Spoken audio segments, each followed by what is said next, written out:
So today's episode is me trying to convince me that we should maybe leave. Although I don't think we should leave. We'll run the intro, we'll get into it.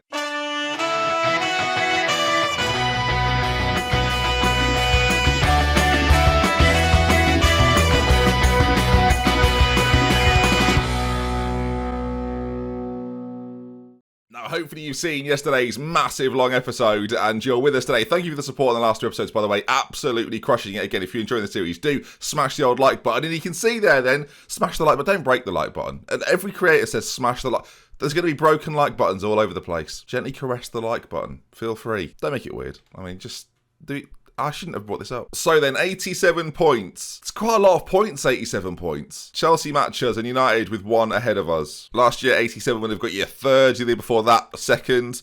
It's not quite title winning. So what we have to try and decipher is, can we find an extra 5 or 6, maybe 10 points and clinch ourselves a league title next year? Do we have the squad capable of doing it? And I come back to the answer of yes every single time. When you look at goals against, we're in that conversation. Spurs, by the way, 18 goals against was really, really good, but scored 50 goals, 33 less than us. A goal scoring for us, not really an issue this year. We had the firepower. That was not the problem. And defensively, when you compare it to how we stack up goal difference wise compared to City and United and Chelsea, it's all pretty similar. So it's just those key matches against the teams around us. That's what's cost us this league title. There's a few draws in there that aren't great. Leicester, Derby, Palace. You'd maybe want to get rid of those. And the defeat to Newcastle. But the rest of them, I can kind of accept it. We just weren't quite good enough. We were so close. And for once at the back end of the season, you might look at the draws against Chelsea and Leicester and think that's where we've bottled it. But really, our run, especially this half of the season, was really good. We didn't lose a Premier League game outside of the one in January against Manchester City. Since then, not a Premier League defeat, a couple of draws in there, but we were really quite good. And we've got some news to go through. So we'll have a look at this. End of season awards. I'm curious. Well, that's very close. Yuri Tielemans pinches it. 6% ahead of Nicolas Pepe and Lucas Torreira. Again, I think we talk about the attacking talent quite a lot. And the defensive players, we know, Cedru and Saliba are fantastic. But Torreira and Tielemans, that is the heartbeat of this team. And they're still young enough, in my opinion, to continue in those roles. There's not a massive amount of need to change them. I think I really like Leno. I'm going to take a look at Leno's stats this year and see if he really does need replacing. Because I think it's going to be something that we're all going to think about, but we need to find out if it's true. I'm also thinking another striker who is equal level. I'm also thinking a striker that is equal level to Diego, because Diego, of course, is like far and away one of our best players of the side. We can maybe get better than Diego, it's hard to say, but goal scoring wise, 18 in 35, not quite as good as last year, had a quiet season. So I'm thinking if we can bring someone in who's of equal quality, we could have a really good couple of strikers on our hands and even go to a 2 if we need to, play the diamond at some stage. So it's looking good, generally. Oara was signing of the season, 36 million from Barcelona. I still can't believe they let me have him for that price, really. And Univar, young player of the season, hasn't got a face, but he's still looking good. And the season review then, lost to Lazio in the first round of the Champions League, runners-up in the Premier League, lost in the FA Cup semi-final, runners-up in the Carabao, and of course lost the Community Shield at the very start of the season. It was a season of seconds, really, viewers. But I don't think I can leave. We'll come to why in a minute that we should maybe seriously think about it, but it's tough. The club vision and the expectations going on to next season then, are they expecting me to win the league yet? So it's the 86... So it's the 26-27 season, and at the end of next season, they want me to qualify again for the Champions League semi-finals as well. Like, I want to be going for titles now. I can probably can I negotiate titles now? I can't, right? I can't add any in to all of this. I can't really negotiate anything. I can just remove things that I don't necessarily agree with, but some of them are just locked in. They want to win the Premier League next year, which again, it'd be a long time here. I'm going to have to just confirm this because there's nothing I can change that I would like to change right now. I'd almost like to set our expectations a little higher, weirdly, especially in the league. Whether that would give us a little bit more budget to play with and things like that, I don't know. Atmosphere is brilliant. Managerial support is really good. We've got some great leaders in the team. Pepe's going nowhere. Torreira's going nowhere. Leno would be, in my opinion, the perfect backup. Angus Gunn, while he's not really featured this year, is still a decent player, but if we can have Leno as the backup and bring in a first-choice keeper that's got a real desire to be the best keeper in the world, that would be ideal at this stage. But we can let them know, end-of-season meeting.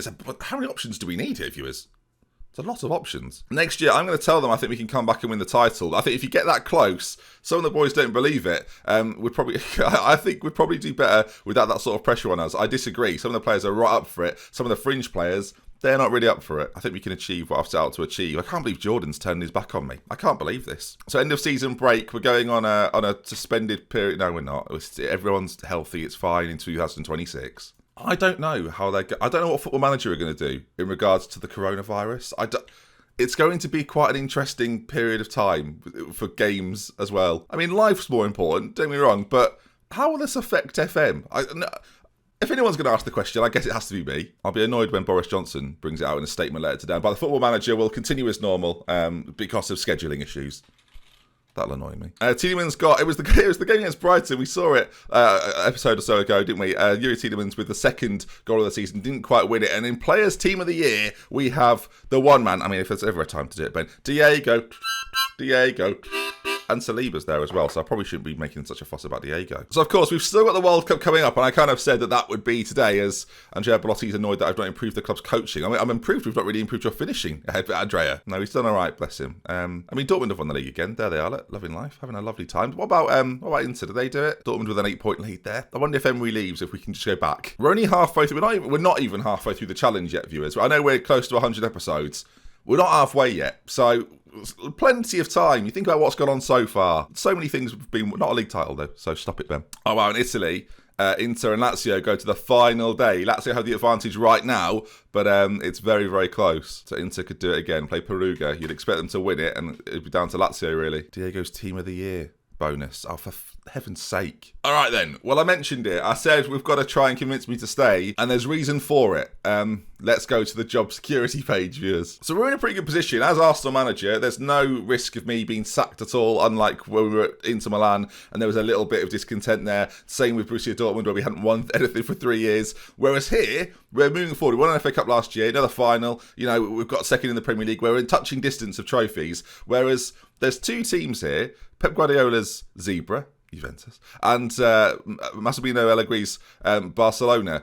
Massimiliano. People are going to call me out on that. I'm going to correct myself early. Now, because we know that Allegri is Liverpool bound. He's off at the end of May, and it will leave a space then at Barcelona. Now, Barcelona's squad is still really good. It's not quite the Barcelona squad that you'll know now, of course. It's moved on a little bit since then. A few players still remain, though. Griezmann's still there, of course. You've got the likes of Dembele still on the side. Lionel Messi is set to retire soon. Stegen's there. But they've acquired the likes of Joao Felix, Valverde, a player that I've had before, of course, as well as loads of young and up-and-coming players too. It's a problem because they're still really good. They finished third in La Liga. Real Madrid have absolutely run away with it this season, so there's something to go for there. It's not going to be easy. You look at Joao Felix, though, he's such a good flipping player. My goodness me. Having the likes of him on our side, that would be a real treat. But are we more likely to win it with Barcelona, or are we more likely to win it with Arsenal? I think right now, we're probably still more likely to win it with Arsenal. But to be in a position where we kind of have to say no to a Barcelona job to stay at Arsenal, it feels weird. And you're right, this is one of those in-betweeny episodes where we don't really know what's going on, to be honest. And I mentioned Barcelona. On the flip side of that, Pep's not done the business at Juve. They are still struggling. They were struggling when we were first there. 72 points, 13 points currently off the top. Of course, they've still got that game to go in Serie A. So, I mean, the Zebra squad, I'm not even too sure who's in it. Yeah, it's not quite... They've got a player called Elmo who's interesting because he's called Elmo. I mean, that's the biggest perk to going there. The amount of Sesame Street references I can make, which, it's not always the best reason to go to a new team. They've had Coop Miners. They're getting Coop Miners.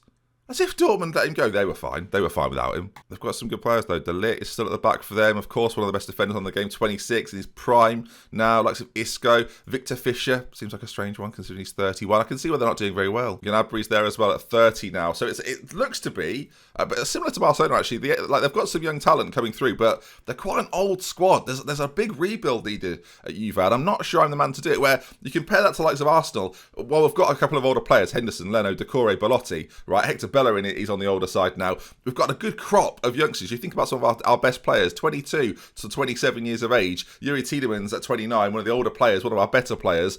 And that's sort of where we sort of max out a little bit. We're okay. We're set for the future, really. It's whether we can turn this round and topple the teams above us. I read all the comments yesterday. A lot of people said we've got to go one more season. It was a bit of a surprise that we were here this year. Can we still see the season preview? Yeah, 4-1.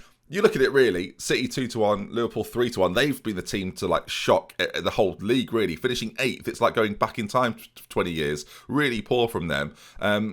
I mean, United have won the league for the first time in a very long time, so they're going to strengthen. But are they a side that's getting older? Because you have to factor this in. How set up are the teams around us? You look at Pogba, 33 now. De Gea, he'll be still there for a little while. I suspect Pogba will be as well. Emre Can is one of the older players, but they're another side that are... They've got, like, you look at Pierre Martin there, like, he's going to be there for a very long time. Zaglino as well. Like, they are set up for the future. Unless these players get taken away, like this guy's wanted by Chelsea, which, again, is just a Premier League rival, that's not going to be easy to topple. In theory, they're going to get stronger. In theory, we're going to get stronger, but right now we're behind. So it's can we get stronger by bringing players in, by developing the players we've already got? Like, youngster-wise, coming through our academy right now, there's not too much to speak of. Like, the best players available to us to come through are Bogdan Popper, who has spent a year on loan at Anderlecht and actually has developed quite nicely, a 7.47, and you can see there from those attributes he's really coming into his own. Maybe a chance in the first team isn't too far away. The likes of Pedro Scow as well at right back, maybe a backup right back in the future, 19 years of age. I think it can maybe happen coming into next season. And Carlos Pinto went away to Dortmund and absolutely lit up that division, 15 goals in 25, a 7.55 average rating, really, really solid from him. So, outside of that, I mean, Galsino was the player that Arsenal had already signed before I joined. It's a strange one. I mean, Callum Goff there as well. He's 19. Is he someone we can maybe bring through? Is that the objective, though? Not really. Like, we've got to be honest. The objective right now is to win the league. There is one interesting element to this, by the way, which I'm tempted by something on the transfer list. It's at the top of the transfer list. It's the fact that Kylian Mbappe is transfer listed. I don't think I can sign his contract. I mean, let's have a bit of fun. 80 million up front, and then instalments over a period of time, totaling 40 million. Are they up for this? They are up for this. Can we offer him a contract? Because he is interested. All right, we're here. We're out here. Mbappe, starting to go. Now, see, that's a big wage, isn't it? Ordinarily. 650 to 800k. Like, I can't do that, really. I'm going to see what I can do. I know I can't do this, though. And Man United apparently are monitoring the situation. Fantastic. Right, 5-year deal. It's just not going to be enough, is it? We're going to have to max out all these and just hope that he fancies it. I mean, I'm going to ask this fella to suggest the offer. Yeah, see, right, I'm going to go bigger. I don't really have much choice here. I'm going to have to. It's Kylian Mbappe as well. He's the best. Just to remind viewers, Messi, Ronaldo, he's the best player in the game. So it's whether we can get the best player in the game. He's not happy about that. He thinks we're well off, which the irony is we're not well off. That's why we can't get him. Suggest terms. They're just not having it. Can we loan him for a year? See, I'd be all for that, honestly. No, I can't. He wants 650 to 800k. I mean, I don't even think United can offer that. I'm gonna sort of big up the fact that I really want him. I'm gonna try and talk him down in terms of wages because this is so far it's outrageous. They think I'm being too ambitious. Go a wildly unrealistic target. I think you'll finally sat down and chatted with me. So there you are. It's like being at school and sitting next to the popular girl that you fancy. And being like, oh, yeah, well, I've chatted to her. Yeah, but have you actually chatted to her? Have you asked to use a calculator? She needed a calculator. And the problem we've got now is that the World Cup squad announcement has to happen very, very soon. So do we... I'm sort of asking the same question I asked at the end of last episode, but with slightly more detail of the fact that we've got a potential Juventus job there for us. We've got the Barcelona job potentially there for us. And, of course, that's going to encourage a managerial merry-go-round that I might even have to focus on while at a World Cup. The World Cup episodes are going to be fascinating. I'm going to do the group stages one episode. I'm going to do some of the knockout stages, hopefully as a few episodes. And then if we get further, again, we'll do games together. It won't just be one game for each round. That'd be daft. We'll try and connect a few together then.